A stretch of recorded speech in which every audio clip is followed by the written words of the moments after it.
एक बार बुद्ध अपने शिष्यों के साथ एक गांव की तरफ जा रहे थे। तभी उन्होंने देखा रवि बेहद गुस्से में पहाड़ी की तरफ जा रहा था।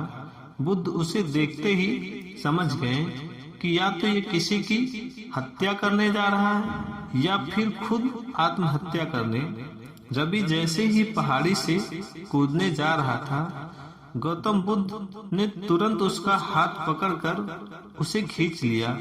ये देख रवि ने कहा, आप मेरा हाथ छोड़ दें, ये मेरा जीवन है, मैं जो चाहे उसके साथ करूं, आप मुझे नहीं रोकें। बुद्ध ने कहा, ठीक है, तुम जाओ, दोबारा से कूद जाना, लेकिन पहले 10 मिनट रुक जाओ, 10-12 बार लंबी सांसें लो, अपनी हथेली को खोल दो, उसके बाद ही मैं तुम्हें दोबारा आत्महत्या करने दूंगा, उससे पहले नहीं।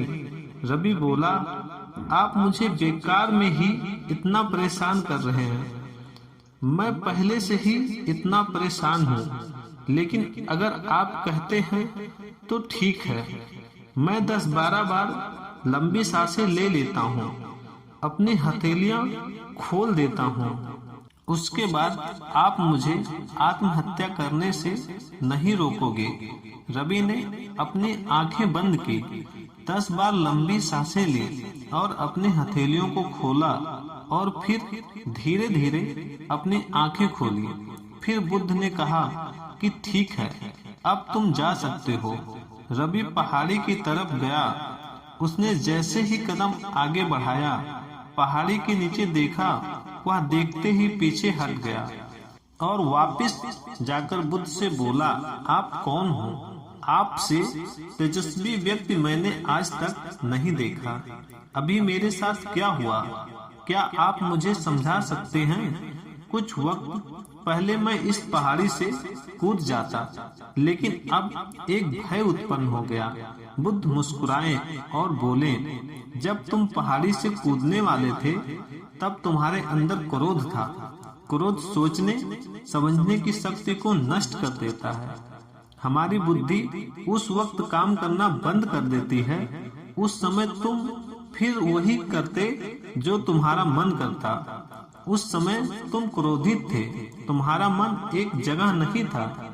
उस समय तुम खुद को खत्म कर देना चाहते थे, लेकिन जब तुमने अपनी आंखें बंद करके लंबी सांसें ली और अपनी हथेलियों को खोला, तब तुम्हारा दिमाग और मन दोनों शांत हो गया और तुम्हारी नकारात्मक ऊर्जा सकारात्मक ऊर्जा में बदल गई, जिसके कारण तुम्हारी बुद्धि को नियंत्रण प्राप्त हुआ और तुम सही निर्णय लेने में सक्षम हो सके। रवि बोला, आप कौन हैं? बुद्ध ने कहा, ये जगत के लोग मुझे बुद्ध कहते हैं। रवि बुद्ध के चरणों में गिर गया और बोला, हे बुद्ध, आप मुझे अपने शरण में शामिल कर लें। मैं तो अपने पिता को सबक सिखाना चाहता था, इसलिए आत्महत्या करने जा रहा था। बुद्ध ने कहा कि आत्महत्या करके कोई इस शरीर के साथ कुछ भी नहीं कर सकता। जब तक हमारे पास ये शरीर है, हम कुछ भी कर सकते हैं, लेकिन यदि ये शरीर नहीं होगा तो हम कुछ भी नहीं कर सकते। रवि कहता है, आप सही कहते हैं बुद्ध, लेकिन आप नहीं जानते, मेरे पिता ने मुझे बहुत अपमानित किया। वो मुझे हर बात पर टोकते हैं। बचपन में वो मुझसे बेहद प्रेम करते थे। उसके बाद उन्होंने मुझे शिक्षा प्रदान करने के लिए गुरुकुल भेज दिया। मैं हमेशा सोचता था कि मैं गहन अध्ययन करके उनका नाम रोशन करूंगा और ये देख बेहद खुश होंगे। जब मैं शिक्षा पूरी कर वापस आया, तब मैंने अपने पिता को बताया कि मैंने सारे शास्त्र, वेद, उपनिषद कंठस्थ कर लिया और मुझसे बड़ा ज्ञानी कोई नहीं है। तब वो खुश होने की जगह मुझसे कहते हैं कि अपने आप को ज्यादा ज्ञानी होने के भ्रम में मत डालो, ना ही खुद में अहंकार लाओ। मैं तो उन्हें दिखाना चाहता था कि मैंने कितना गहन अध्ययन किया। मैं बड़े बड़े शास्त्रार्थ में जाने लगा। सभी मेरे ज्ञान से प्रभावित होने लगे। सभी ने मुझे महान ज्ञाता माना, लेकिन मेरे पिता ने नहीं माना। वो मेरे शास्त्रार्थ के बीच में आ जाते हैं और मेरे बताए गए ज्ञान में कुछ न कुछ कमी निकालते हैं और सबके आगे मुझे अपमानित करते हैं। वो मेरे साथ रहने वाले मित्रों को भी अपमानित करते थे। वो ये कहकर कि मेरा जीवन बर्बाद कर देंगे, क्योंकि वो मेरा साथ देते थे, मेरे ज्ञान की प्रशंसा करते थे। मैं समझ नहीं पा रहा था कि वो ऐसा क्यों कर रहे हैं। तब मेरे मित्रों ने मुझसे कहा, क्योंकि वो मेरे जितना ज्ञान अर्जित नहीं कर पाए, इसीलिए वो मुझसे ईर्ष्या करते हैं। एक दिन मेरी उपाधियों के कारण मेरे मित्रों ने मुझे मदिरा पान कराया। यह बात मेरे पिता को पता चल गई। वो मुझे ढूंढते ढूंढते वहां पहुंच गए। मुझे वहां सबके सामने थप्पड़ मार दिया। मुझे बहुत अपमान महसूस हुआ।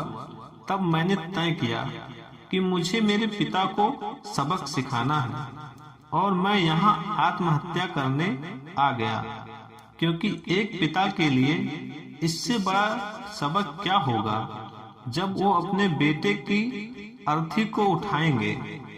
तब उन्हें एहसास होगा कि उन्होंने क्या गलती की है। बुद्ध मुस्कुराए और बोले, तुम एक बात बताओ, जो ज्ञान तुम्हें आत्महत्या करने के लिए प्रेरित करे, वो ज्ञान किस काम का? वो कहाँ से अच्छा हुआ जो तुम्हें एक गलत काम करने से नहीं रोक पा रहा है? रवि ने कहा, आप सही कहते हैं बुद्ध। अब मैं खुद अज्ञानी सा महसूस कर रहा हूँ। आप मुझे अपने शरण में ले लें। मैं आपसे ज्ञान प्राप्त करना चाहता हूँ। बुद्ध ने कहा, तुम मेरे साथ 4 दिनों तक रहना और उसके बाद अपने पिताजी के पास जाना।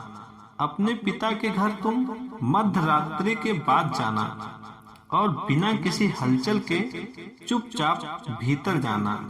जब तुम्हें जीवन का सबसे पहला महत्व ज्ञान मिलेगा।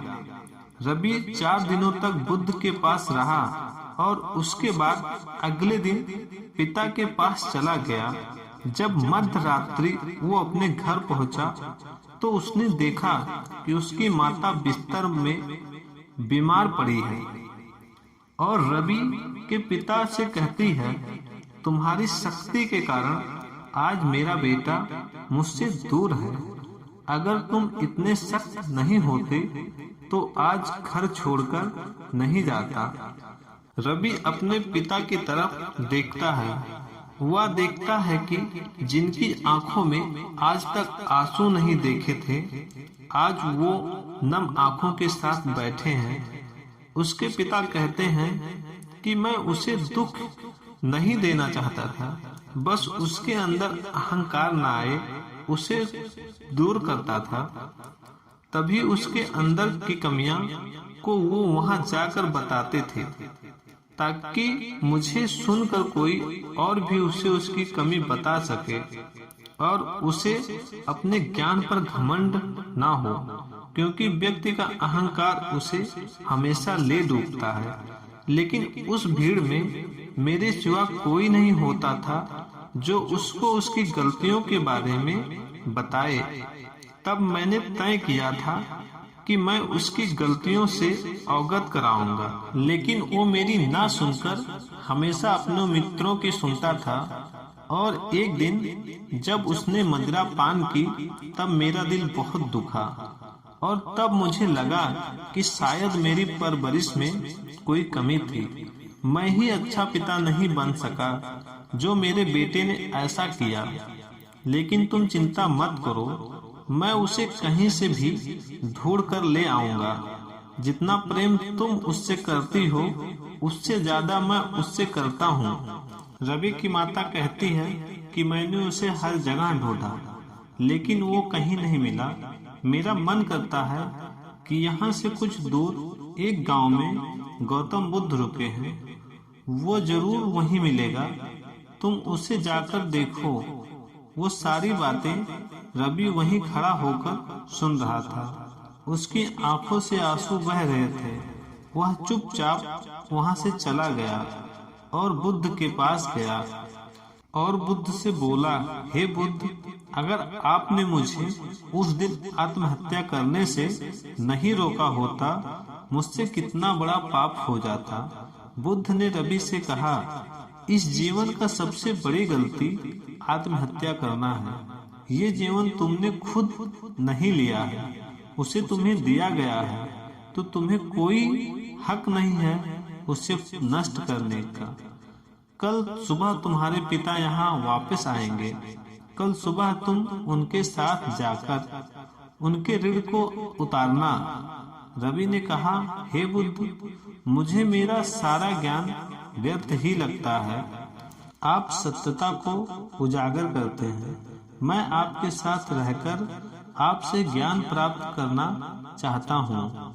मुझे अपने संघ में आप शामिल कर लीजिए।